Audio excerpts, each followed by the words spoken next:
à parvenir à une paix négociée dans le sud de la RDC, à Blessa et à déplacer le civil dans la région.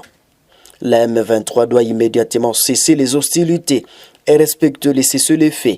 Lito dans un communiqué signé par Mathias Millet, porte-parole du département d'État américain. Dans cette même logique, les USA réitèrent leur appel au Rwanda pour retirer ses troupes du sol congolais. Je cite: « Nous réitérons notre appel de longue date au Rwanda pour qu'il retire immédiatement tous les personnels et l'équipement des forces de défense rwandaises de la RDC. » Rachérit ces documents, c'est le Washington, pour mettre fin au conflit et aux souffrances.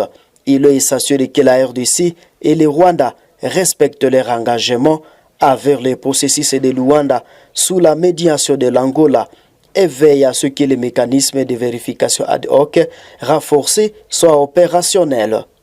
Pourtant, lors de ce sommet de Luanda, prévu le 15 décembre 2024, devant réunir le président Félix Tshisekedi et Paul Kagame pour signer un accord de paix sur cette guerre d'agression, le président du Rwanda avait brillé par son absence. Cette situation n'a pas facilité les avancées dans la quête de la paix par la voie diplomatique. Le lieutenant-général Pacifique Massunzu, commandant de la 3e zone de défense, a pris officiellement possession de ses nouvelles fonctions à l'état-major de cette unité ce lundi 6 janvier 2025 lors d'une cérémonie de remise et reprise avec son prédécesseur.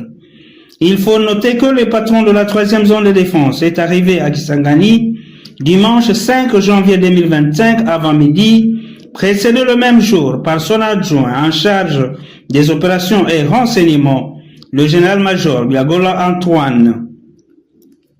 Cérémonie qui s'est déroulée en présence de tout le commandant de grandes unités de la garnison de Kisangani dans la salle de réunion de la 3e zone de défense dans une ambiance de sérénité après les honneurs militaires.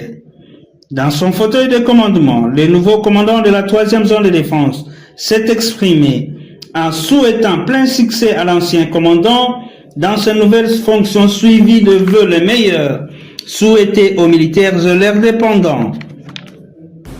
Avant toute chose, je vais remercier Dieu Tout-Puissant, éternel des armées. En deuxième lieu, je vais rendre hommage au président de la République, chef de l'État et commandant suprême de FARDC et de la police nationale congolaise,